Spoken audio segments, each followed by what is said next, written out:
Hello everyone, good morning. मैं Pravish Sharma, welcome back to my channel. आज का हमारा टॉपिक है बलाघात अर्थात स्ट्रेस। सबसे पहले हम देखेंगे मीनिंग ऑफ स्ट्रेस। भाषा के प्रयोग में शब्द के किसी विशेष अंश पर या शब्द समूह में से किसी शब्द विशेष पर बल दिया जाना ही बलाघात अर्थात स्ट्रेस कहा जाता है। दूसरे शब्दों में बलाघात शब्द अथवा शब्द समूह के उच्चारण में बल या आघात है जिसे वक्ता शब्द अथवा शब्द समूह के किसी अंश पर प्रयुक्त करता है। साधारणतया बोलचाल में बलाघात अथवा लहजे को एक ही कहने का तात्पर्य यहाँ पर यह है कि पर्यायवाची शब्दों के रूप में भ्रमपूर्ण तरीके से प्रयोग कर लिया जाता है, किंतु ये दोनों अलग अलग हैं। कभी कभी एक्सेंट का प्रयोग वक्ता के अनुतानगत ढांचे के लिए भी प्रयोग किया जाता है। भाषा में बलाघात संबंधी व्यवस्था उस भाषा की प्रकृति से नियंत्रित होती है जो भाषा बोली जा रही है, लिखी जा रही है। कहने का तात्पर्य यहाँ पर यह है कि जो भी प्रयोग की जा रही है, किन्हीं दो भाषाओं में बलाघात का सांचा समरूप नहीं होता। जिस प्रकार से दो भाषाएं एक जैसी नहीं होती, उसी प्रकार बोलने का तरीका, बोलने का लहजा या फिर बलाघात एक जैसे नहीं होते। सब कुछ अलग अलग होता है। लय, सुर सब कुछ अलग अलग होता है। अन्य भाषा सीखने वाला छात्र प्रथम भाषा मातृभाषा की सहज आदत के फलस्वरूप प्रथम भाषा के बलाघात सांचे को अन्य भाषा में, यदि उस भाषा में बलाघात है तो आरोपित करता है। इसके फलस्वरूप अन्य भाषा के उच्चारण में अजनबीपन, बनावटीपन और बलाघात संबंधी त्रुटियां स्पष्ट दिखाई पड़ती हैं। कभी कभी कुछ भाषाओं में यह बलाघात स्वनि में बन जाता है, अर्थात बलाघात परिवर्तन के कारण अर्थ में भी अंतर आ जाता है। स्पेनिश और अंग्रेजी में ये विशेषता द्रष्टव्य है, देखी जाती है। अंग्रेजी में ट्रांसफर संज्ञा शब्द का अर्थ स्थानांतरण है, परंतु क्रिया रूप में इसी शब्द का अर्थ केवल अंतरण है। इससे स्पष्ट होता है कि अन्य भाषा में उच्चारण का अभ्यास करने के साथ साथ कई भाषाई व्यवस्थाओं के अनुरूप बलाघात का भी अभ्यास कराना संभव है। यद्यपि अन्य भाषा के रूप में हिंदी शिक्षण के संदर्भ में बलाघात की स्थिति विवादास्पद है, फिर भी उच्चारण के महत्वपूर्ण घटक के रूप में इससे परिचित होना आवश्यक हो जाता है। इस परिप्रेक्ष्य में बलाघात शिक्षण की भी चर्चा करनी आवश्यक हो जाती है। तो इसके साथ हम देखेंगे बलाघात शिक्षण।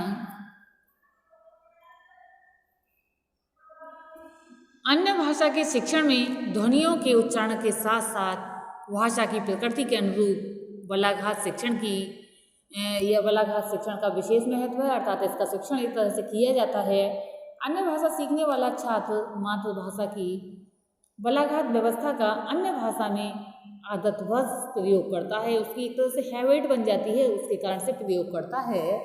इसके लिए बलाघात का शिक्षण आवश्यक हो जाता है, क्योंकि बालक को दूसरी या तीसरी भाषा भी सीखनी है। बलाघात शिक्षण में कुछ बातों पर ध्यान देना चाहिए जो इस प्रकार से हैं, यहाँ हम देख रहे हैं। पहला पॉइंट इसके अंतर्गत आता है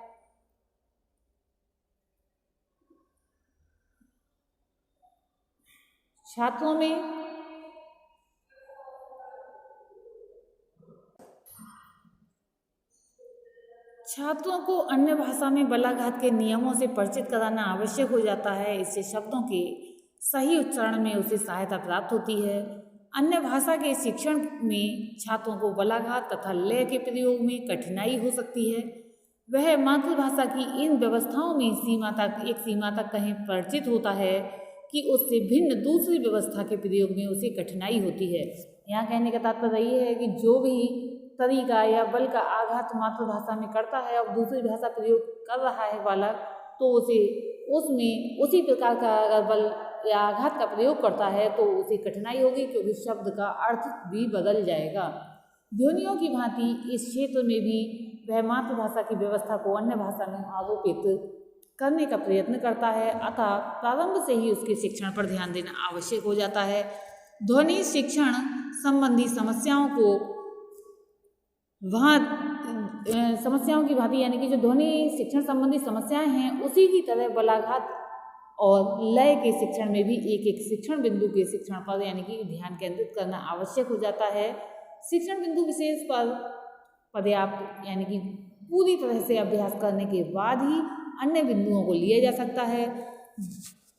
इसमें भी समस्याओं को अनुस्तुत यानी कि अनुस्तुत करना और उन्हें क्रम में सिखाना उचित है यानी कि ठीक रहता है। अगर क्रम में नहीं सिखाया जाएगा तब भी सीखने वाले शिक्षार्थी के लिए परेशानी का अनुभव होगा। मातृभाषा और अन्य भाषा के बलाघात सांचों के अंतर को स्पष्ट करना आवश्यक है। मातृभाषा के बलाघात और अन्य भाषा के बलाघात को या फिर बलाघात की शिक्षा चिन्हों के माध्यम से दी जानी चाहिए, ये दी जा सकती है। ये चिन्ह विशेष ये कौन कौन से हो सकते हैं? चिन्ह कई प्रकार के होते हैं। यहाँ पर हम देख रहे हैं ये चिन्ह बने हुए हैं। ये चिन्ह जो है विशेष क्रम से बल को घोषित करते हैं कि कौन सा बल यहाँ पर लगाया जाना है। यथा मुख्य अथवा तीव्र बलाघात यानी मुख्य बलाघात, तीव्र बलाघात, गौड़ बलाघात, सामान्य बलाघात और अति सामान्य या अल्प बलाघात। प्रारंभ में इन चिन्हों का प्रयोग करते हुए उच्चारण में बलाघात के प्रयोग का अभ्यास कराया जाता है। छात्र जब इनका समुचित अभ्यास कर लेते हैं तब इनका सांकेतिक चिन्हों के प्रयोग की आवश्यकता नहीं होती है। यानी कि शुरू में तो हम संकेत सिखाए जाते हैं कि यहाँ पर किस तरह के बल का प्रयोग करना है, किंतु धीरे धीरे जब बालक अभ्यस्त हो जाते हैं तो उनके लिए ये चिन्हों की भी आवश्यकता नहीं पड़ती है। भी बिना चिन्हों के ही उस प्रकार के बल का प्रयोग करने लगते हैं जैसा कि किया जाना है। नेक्स्ट हम देखेंगे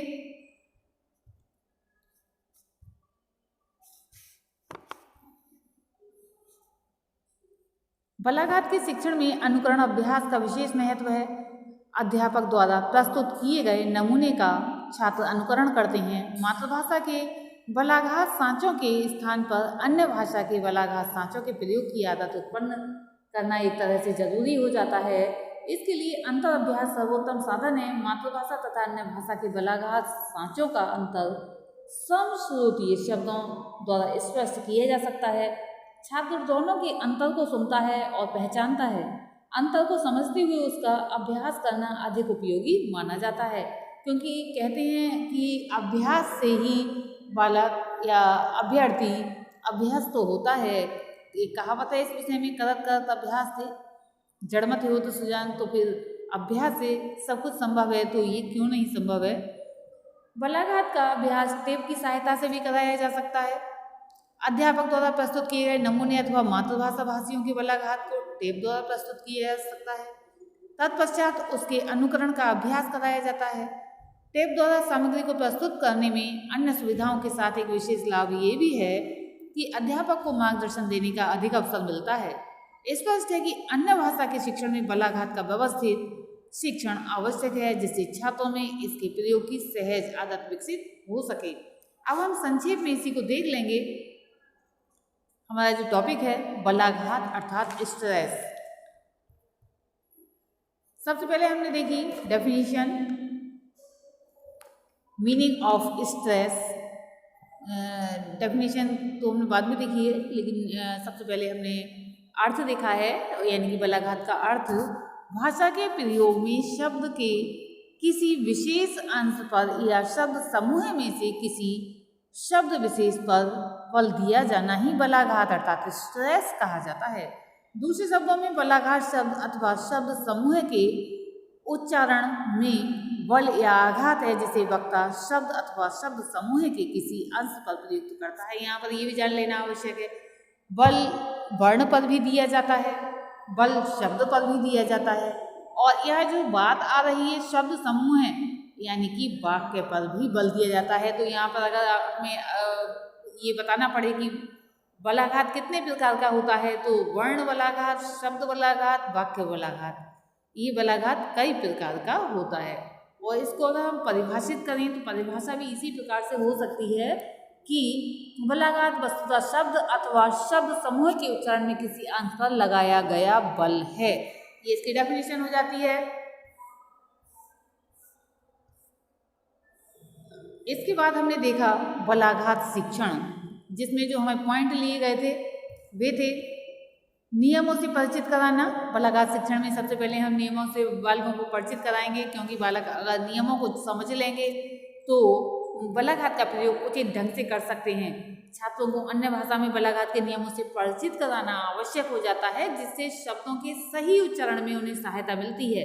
अन्य भाषा के शिक्षण में छात्रों को बलाघात तथा लय के प्रयोग में कठिनाई हो सकती है, क्योंकि मातृभाषा तो बालक बचपन से ही सीखते हैं और उनको सही से प्रयोग करनी आ जाती है। सेकंड पॉइंट में हमने देखा था शिक्षण बिंदुओं पर ध्यान देना। जो शिक्षण बिंदु हैं उन पर भली भांति ध्यान दिया जाना चाहिए, क्योंकि अगर शिक्षण बिंदुओं पर ध्यान नहीं दिया जाएगा तो बालक बलाघात का सही से प्रयोग नहीं कर पाएंगे।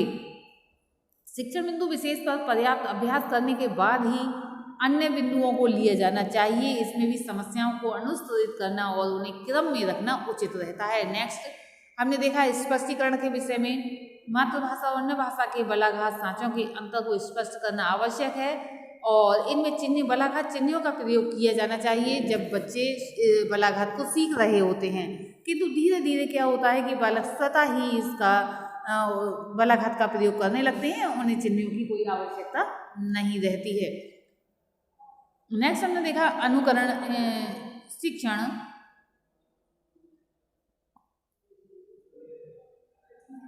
इसमें अध्यापक को स्वयं बोलकर छात्रों को उच्चारण कराना चाहिए, अनुकरण वाचन कराना चाहिए, जैसे कि बलाघात को ठीक प्रकार से समझ लें और बोलने का तरीका उनका ठीक हो जाए। और इसके अलावा टैप का प्रयोग भी किया जा सकता है, यानी कि बलाघात का अभ्यास टैप की सहायता से कराया जा सकता है। और उसमें टैप में विद्वानों के, एक्सपर्ट लोगों के जो है रिकॉर्ड, जो भी कोई भी टॉपिक है उससे रिलेटेड उनको सुनवाया जा सकता है, जैसे कि बालक भी उसे सुनकर उसका अनुकरण करें। नेक्स्ट हमने देखा सहायक उपकरणों का प्रयोग। इसके अंतर्गत सहायक उपकरणों में वही आ जाता है, टैप आदि सब कुछ आ जाता है, जिससे कि बालक सहायक उपकरणों का प्रयोग करके बलाघात को ठीक प्रकार से समझ सकें। इससे स्पष्ट होता है कि अन्य भाषा के शिक्षण में बलाघात का व्यवस्थित शिक्षण आवश्यक है। मातृभाषा में इतना नहीं है, लेकिन मातृभाषा में भी कराया जाना चाहिए, किंतु अन्य भाषा के शिक्षण में बलाघात का व्यवस्थित शिक्षण आवश्यक है, जिससे छात्रों में इसके प्रयोग की सहज आदत विकसित हो सके। आज के लिए इतना ही। धन्यवाद।